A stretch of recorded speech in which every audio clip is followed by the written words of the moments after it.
Howdy, Jacob here. Today we're looking at Charter Communications in the media industry. 46 billion market cap on 143 billion enterprise value. Been around since 1993. Huge market cap and way higher enterprise value. They operate as a broadband connectivity and cable operator company serving residential and commercial customers in the United States. Subscription-based internet, video, mobile, and phone services. Okay. That debt figure is terrible to me. I mean, let's see, their broadband connectivity and cable. Okay, is this like AT&T or something where debt is crazy? I guess it could be like an AMC network also where debt is crazy.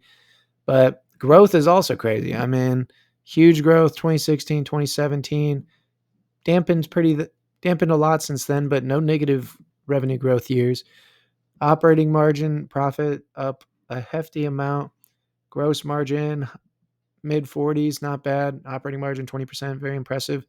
Return on invested capital pretty low though. Balance sheet, do they have any R&D? No. So balance sheet has 709 million cash on hand with 2 billion in short-term debt, 96 billion dollars long-term debt. I mean, this might just be too much for me, but I'll finish my analysis either way. Cash flow statement has their max cash flow year was 8.6 billion, and based on that max free cash flow year, their long-term debt is 12 times that. That is absolutely bonkers to me. They have so much debt. They have not, look at this, 6A, 14.7, 1.8, 8.7. They have not done a single period of time in the last 10 years where they've made a net debt repayment over the last, every year of the last 10 years. I mean, they're just refinancing everything. That's too, it's too risky for me. I can't do that. So this will be a very rough projection, I presume, because a lot of this growth over here looks to be pretty organic to me. Let's see, I didn't see a whole lot on the acquisition side, okay, or reinvestment side. So I kind of like that. Maybe we'll do 4%, 3%. Let's do 3%. And then for margins, free cash flow being higher. Obviously, I like that, but let's do 8, 10%. Share change, 1% would be about $460 million. I'm going to say all they do is buy back shares and pay down debt. So with 25% of free cash flow, you're looking at about maybe $1 to $1.5 billion. And to me, that would be about 2% of shares with stock-based compensation. And then the rest of their money, 80% going towards debt reduction. Whether that happens or not is a completely different story, but I'm going to give them this.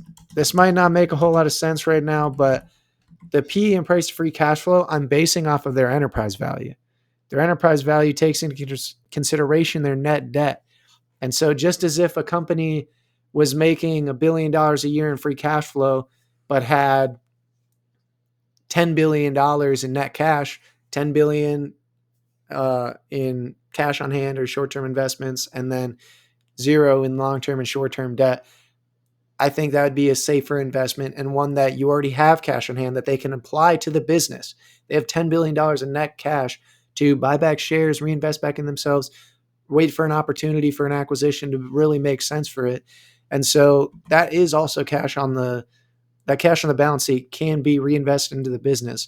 And their net cash is, what was it, 80 billion, 100, almost $100 billion in debt. And so that's going to dampen their ability to put in free cash flow. And so not only for the next couple of years, I'm saying 20% of their free cash flow is being used to share repurchases, but even after that, there's going to be so much debt that they can't use 100% of free cash flow to reinvest, make acquisitions, do something advantageous for the business, creating efficiencies, increasing their revenue. And so a 6 PE is basically saying they're not, all the free cash flow they're making and all the earnings they're making, they're not able to use all of that. They're maybe able to use half of it.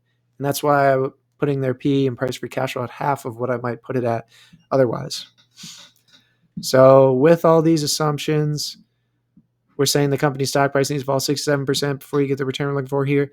I could easily see how you can maybe think this would be an interesting buy, but for me with this debt, I probably would not touch it from everything I'm seeing. But I hope you enjoy the video and have a great rest of your day. Thanks.